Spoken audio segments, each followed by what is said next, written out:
Good afternoon, dear colleagues. Today's lecture is dedicated to the injury of the brain, craniocerebral trauma. Craniocerebral trauma is a physical damage to the tissue temporarily or permanently disturbing the functions of the brain. The diagnosis of craniocerebral trauma is established clinically and is confirmed by visualizing research methods, computer tomography, sometimes magnetic resonance imaging. Primary treatment of craniocerebral trauma includes support for breathing, oxygenation, blood pressure to prevent further damage, then surgical intervention and rehabilitation. Craniocerebral injury is a type of head trauma in which, along with the damage to the soft tissues of the head and skull, the brain is also injured. Craniocerebral trauma can be a consequence of direct effect on the head of a mechanical factor or indirect effects of it during sudden stopping, during rapid body movement, for example during fall, or in case of a sudden acceleration. Craniocerebral trauma can cause structural disturbances of various types. Structural changes can be macro or microscopic depending on the mechanism of injury and the strength of the effect. A patient with a less severe craniocerebral trauma may not have large structural lesions. Symptoms of craniocerebral injury vary widely in severity and consequences. Damage is usually divided into open and closed. Epidemiology: craniocerebral trauma is one of the most common types of trauma. Up to half of all traumatic injuries is the leading cause of death and disability of people under the age of 45 and ranks first the structure of neurosurgical pathology. In wartime, the main cause of craniocerebral trauma are various gunshot and explosive lesions, and in peacetime, transport, domestic, industrial injuries. According to epidemiological studies, the rate of craniocerebral trauma in economically developed countries reaches on average 4 to 6 cases per 1,000 population. According to World Health Organization, the number of cases of craniocerebral trauma increases by 2% a year because of the increasing number of vehicles, rapid urbanization, and insufficient level of behavior culture on the roads. In the United States, for example, craniocerebral trauma annually is received by about 1.4 million people, of which almost 50,000 people die and about 80,000 survivors become disabled. Causes of craniocerebral trauma include car accidents and other traffic accidents, for example, falls from a bicycle or a motorbike, accidents with pedestrians, falls, especially of the elderly and young children, violence and sports injuries. Symptoms of the craniocerebral trauma. It is often difficult to recognize the nature of the lesion with the craniocerebral trauma. Typically, the symptoms of trauma are composed of the following syndromes, which are more or less expressed. General cerebral symptoms: loss of disturbance of consciousness, headache, nausea, vomiting, amnesia. Focal or local neurological signs, persistent or transient, depending on the site of lesion. Asteno-vegetative syndrome, such as fluctuations in heart rate and blood pressure, hyperhidrosis, pallor, acrocyanosis, etc. Meningeal syndrome, or symptoms of meningism, irritation of the meninges, and dislocation syndrome. Loss or impairment of consciousness is one of the main cerebrovascular symptoms at craniocerebral trauma. The nature of these violations is traditionally estimated in points on the scale of Glasgow Coma Scale, which includes reaction of a patient to speech, verbal contact with a doctor, to light, to pain stimuli, and motor activity. Forms of craniocerebral trauma. Based on the experience of the leading neurosurgical clinics, a single classification of craniocerebral trauma was compiled.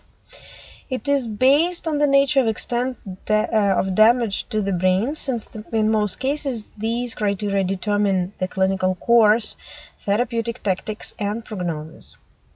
All modern classifications are based on the classification which was proposed in 18th century French scientist Jacques Petit, who isolated a brain concussion, commotio cerebri, contusion of the brain, contusio cerebri, and compression of the brain, compressio cerebri. The classification was amended and supplemented, which expanded the initial classification based on the main provisions of modern medicine. Depending on the nature of the damage to the outer covers of the skull and the possibility of infecting the contents of its cavity, there are two types of injury, such as closed craniocerebral trauma, when there are no disturbances in the integrity of the veins of the cranial vault, or there are superficial wounds of the soft tissues without damaging the aponeurosis, including the presence of fractures of the bones of the cranial vault. An open craniocerebral trauma, damage to the soft woven skull of the skull accompanied by damage to the aponeurosis, fractures of the skull base bones that pass through the airway, and fracture accompanied by leukorrhea, leakage of the CSF. With this type of injury, there is a real threat of infectious complications from the content of the cranial cavity. Closed craniocerebral trauma accounts for an average 70-75% of all craniocerebral trauma. Closed craniocerebral trauma, open craniocerebral injuries, depending on the damaging to the last barrier on their way to the brain, the dura mater, are divided into penetrating and non-penetrating. Penetrating, when there is a violation of the integrity of dura mater, including fractures of the skull bones, which are accompanied by leukorrhea, and non-penetrating, when the integrity of dura mater is retained. According to the presence of concomitant lesions, the following forms are distinguished: isolated, when there are no extracranial lesions; combined, with a combination of craniocerebral injury with mechanical injuries to other parts of the body, such as cranioabdominal, craniothoracic, craniovertebral, cranioskeletal injuries; and combined with a combination of non-mechanical damage, such as chemical, radiation, toxic, thermal damage. Depending on the type and nature of the damage to the brain, the following clinical forms are distinguished: brain concussion, brain contusion of light degree, moderate, and severe; brain compression without a bruise of the brain and by bruise of the brain; diffuse axonal brain injury; and head compression.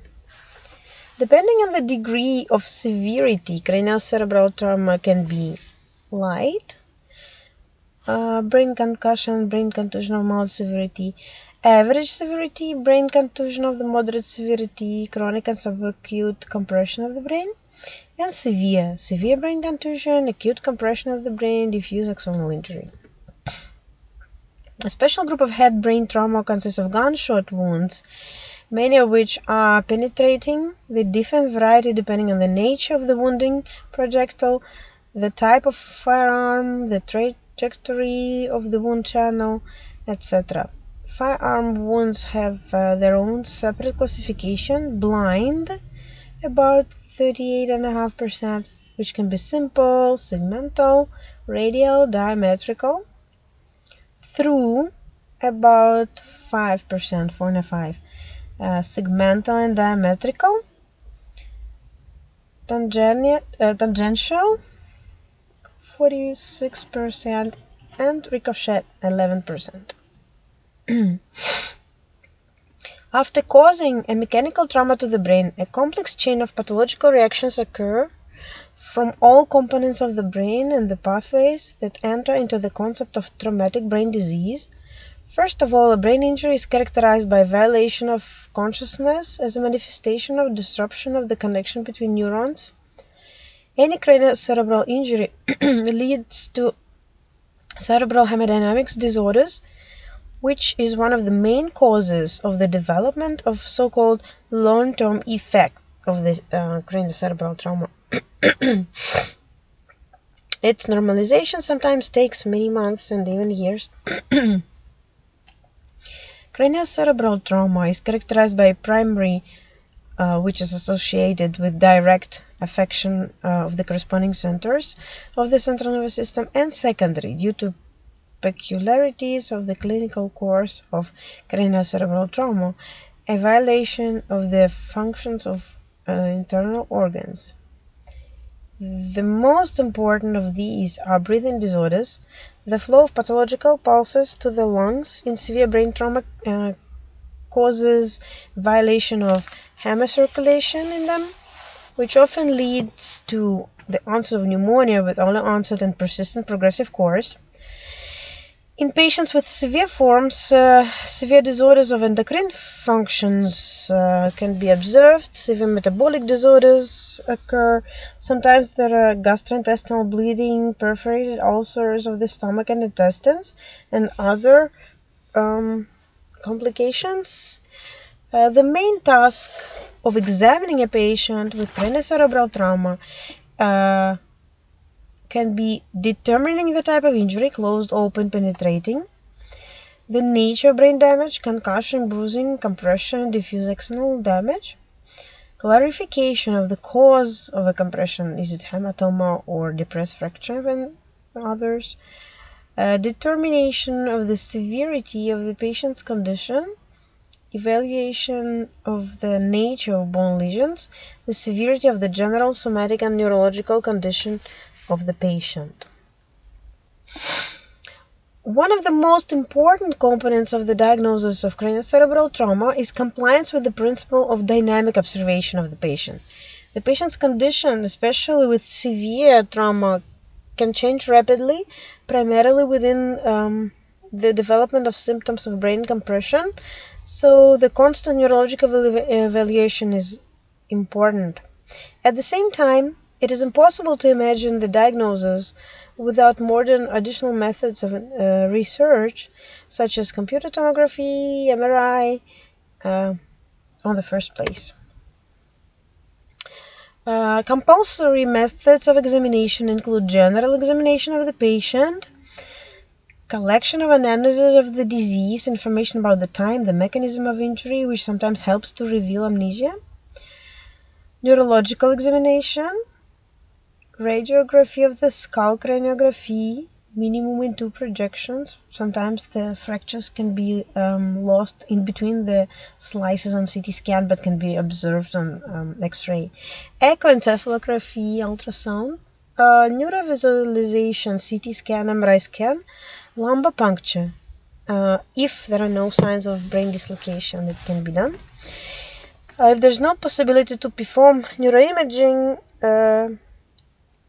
we try some other researches. Additional severe methods include laboratory research such as general analysis of blood and urine, blood chemistry, analysis of CSF, inspection by specialists such as ophthalmologists, otolaryngologists, traumatologists if needed. Carrying out such a complex of examinations allows obtaining full-fledged objective information about the condition of the brain, the presence of foci injury, intracranial hemorrhages, signs of brain dislocation, the states of ventricular system, and others. In spite of the visible advantages of neurovisualization, craniography allows to detect fractures of the skull bones, metallic foreign bodies, and other secondary craniographic signs, which are the consequence of this pathology. So they still do not lose their value. Types of fractures of the skull bones, depending on condition of the soft tissues, they're closed and open. By localization of these fractures, they can be convective and basal. By the mechanism of injury, direct and indirect, according to the form, complete and incomplete. By types, vecumidlinear fragmented, depressed, perforated, fragmented, and special forms such as gunshot, grounding, tearing, concave. If CT or MRI cannot be performed, preference in diagnosis should be given to echoencephalography, determination of the displacement of the median and axis metal structures, and imposition of diagnostic search million holes. In cases of severe head injury, monitoring of intracranial pressure is important for the purpose of appropriate therapy and prevention of the most dangerous complications. For this purpose, special pressure sensors are used, which are installed in the epidural space by the application of milling holes. Catheterization of the lateral ventricles of the brain is carried out for the same purpose. So separately, brain concussion. Concussion is a traumatic brain injury, in most cases with light course. Since concussion is mild trauma, it's not accompanied by microscopic morphological changes in the nervous tissue of the brain. These changes can be determined if microscopic examination is carried out. They include violation of the structure of neurons and change in cell membranes and mitochondria and other structural elements, so they're not seen on CT scan. Concussion is characterized by the fact of the clinical symptoms develop and subside quite quickly. The main symptom is short-term loss of consciousness or fainting, less than 10 minutes usually, against the background of the unconscious state's reaction to the pain stimuli remain. Loss of consciousness when the brain is shaking in children in the period from infant to school age are a rarity. Short-term loss of consciousness goes into a state of stunning. In this case, you can observe such signs as drowsiness, lethargy, indifference. Often one can observe nausea, sometimes a single vomiting, which in infants can be a regurgitation. In the clinical picture, general cerebral symptoms of concussion predominate, such as headache, dizziness, tinnitus, often memory loss, amnesia. The most diagnostic focal brain concussion signs are spontaneous, horizontal nystagmus, uncontrolled eyeball movement, the disappearance or weakening of abdominal reflexes, weakness of convergence. The patients may have various vegetative disturbances such as hyperhidrosis, fatigue, psychological exhaustion, lethargy. Diagnosis of concussion based on typical clinical symptom. It should be noted that carrying out any additional research method doesn't reveal any pathological changes. Treatment is conservative, is based on dynamic observation, bed regimen, as well as symptomatic treatment method that include analgesics, sedatives, antiemetics if needed. Concussion in the first day is treated with antihistamines and natural antioxidants, vitamin E. In the event that the headache doesn't stop, then lumbar puncture can be proposed. Depending on the indicator, appropriate treatment is prescribed. Contusion. Contusion of the brain is a bruise of a brain. It's more severe brain damage accompanied by macroscopic morphological changes in the brain substance. The brain contusion, depending on the nature and severity of trauma, can be quite diverse, from comparatively unstable individual to express multiple affecting vital structures. Morphologically, depending on the nature of the injury, the changes in the area of the injury can vary from point hemorrhages and small areas of crushing to the formation of large foci of cerebral detritus, rupture vessels, hemorrhages into the destroyed tissue, pronounced swelling phenomenon, sometimes spreading to the entire brain. More often, the bruise of the brain is formed in the zone of application of force, and also the defeats with diametrically opposite side impact, mechanism of a counterattack. Neurological symptoms that have a brain contusion are polymorphic enough. The main clinical symptoms are cerebral symptoms such as loss of consciousness up to 1 hour, persistent focal symptoms depending on the site of lesion, meningeal symptoms, and the result of violation of the integrity or convective vessels with the phenomena of subarachnoid hemorrhage. The bruise of brain is diagnosed, especially during the initial examination, very difficultly. When craniography is often found fractures of the skull bones, foreign objects, regardless of the clinical picture. This indicates a bruise of brain with echoencephalography and large number of high amplitude additional echoes can appear, and the express foci of a bruise of one hemisphere of the brain with significant edema can give an echo displacement up to 3-4 millimeters. A bruise of the brain is determined using computer and magnetic resonance imaging.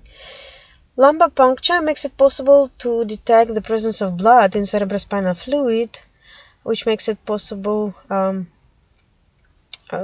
which is possible in case of fractures of the bones, and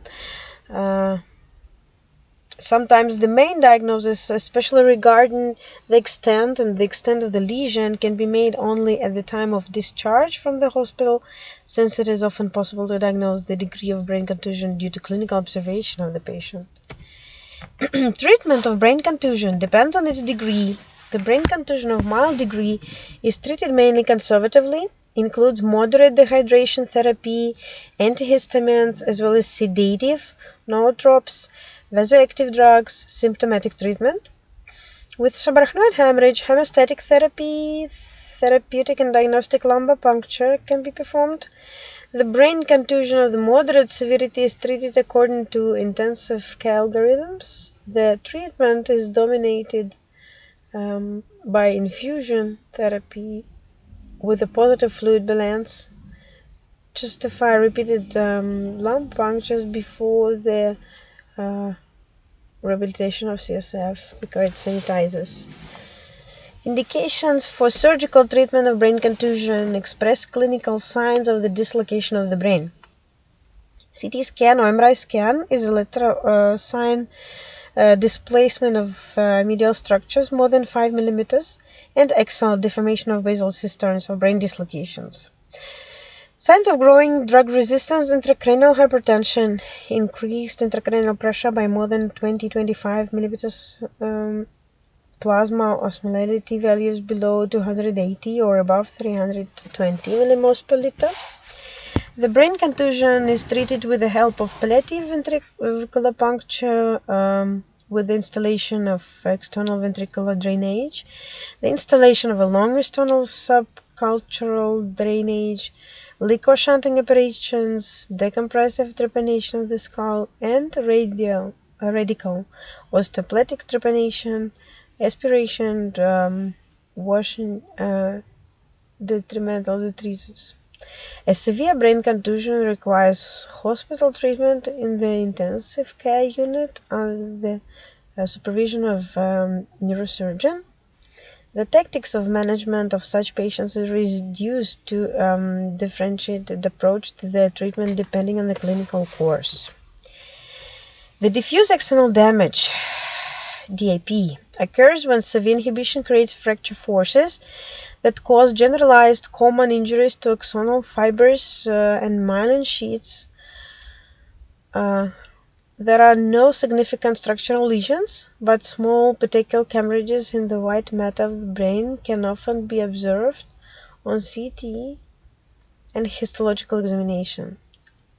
Clinically, DAP is sometimes defined as a loss of consciousness lasting more than 6 hours in the absence of focal neurological symptoms. Traumatic edema often increases intracranial pressure, which leads to a variety of clinical manifestations. Usually underlies so-called baby shaking syndrome. Brain hematomas, blood accumulation in or around the brain, are possible with both penetrating and closed injuries. They can be epidural, subdural, and intracerebral. Subarachnoid hemorrhage is characteristic of craniocerebral trauma sometimes. Subdural hematoma is the accumulation of blood between the dura mater and the arachnoid. Acute subdural hematomas are often caused by the destruction of the veins of the brain or its cortex, or by rupture of communicative veins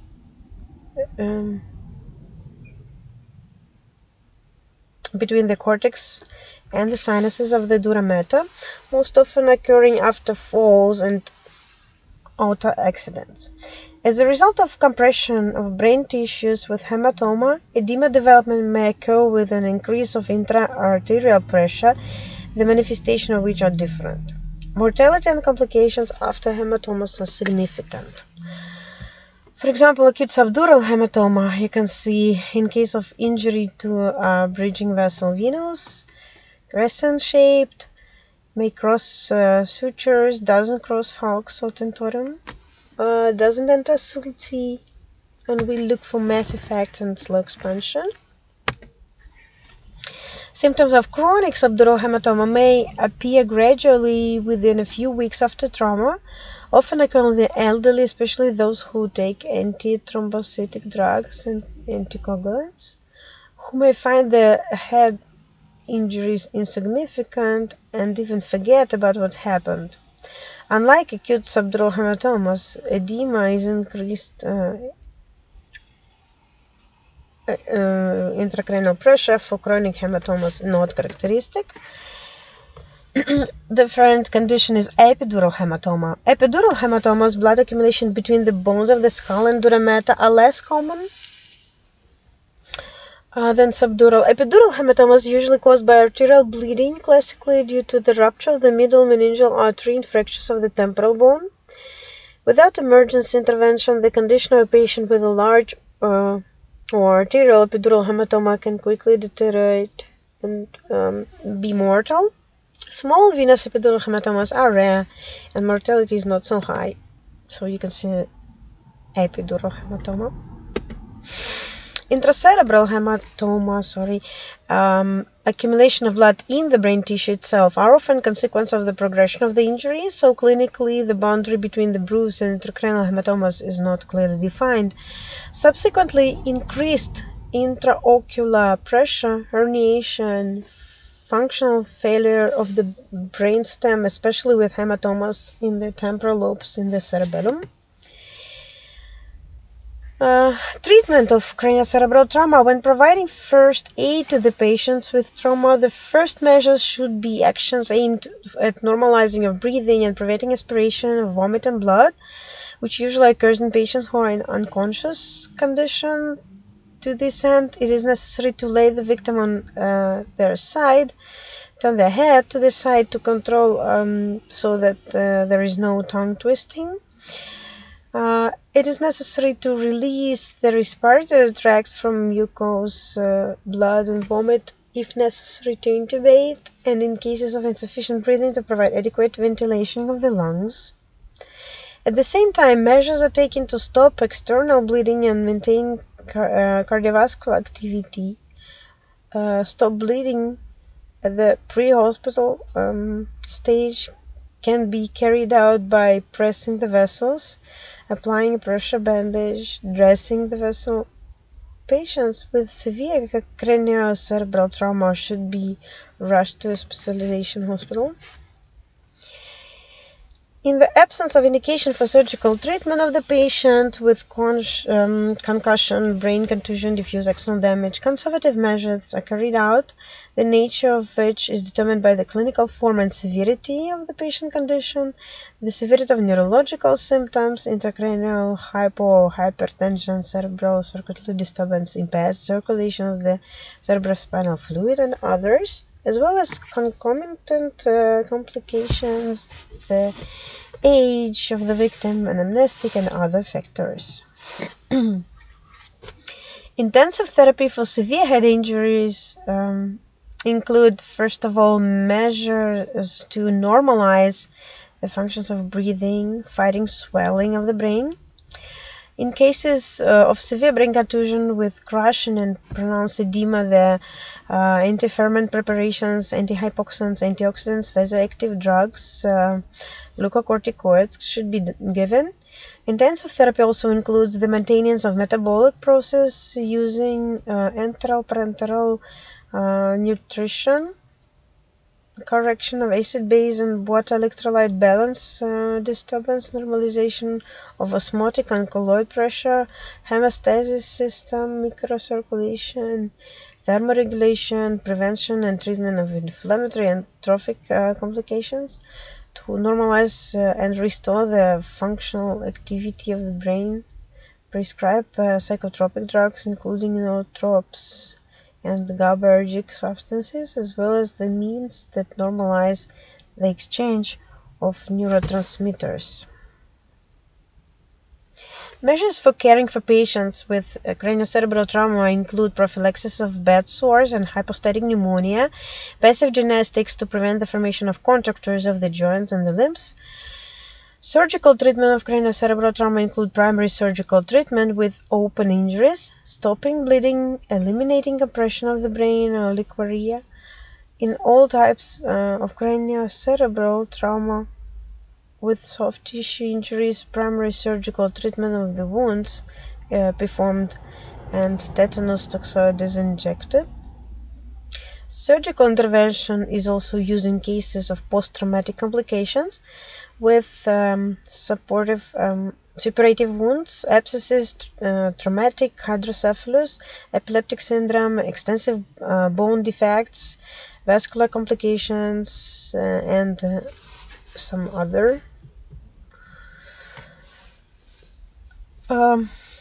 Fulfillment of these tasks is facilitated by complex measures, drug therapy, exercise, occupational therapy. In the presence of disabling complications of craniocerebral trauma, a professional reorientation of patients is necessary. The prognosis of craniocerebral trauma is as much as an obligatory part of every medical history. This is a diagnosis when the patient is discharged from the hospital. The nearest functional results are evaluated and the final results of treatment are predicted, which determines the complex of medical and social measures for their optimization. One of the most important links in the complex rehabilitation system for people with disabilities who have suffered such conditions, brain injury, is professional rehabilitation, which consists of the psychological orientation of the disabled person to work, shown to him for health reasons, labor recommendations for traditional work placement, vocational training and retraining. So thank you very much for your attention. This was the last lecture of neurology. Please take care of yourselves, stay healthy and stay safe. Bye-bye.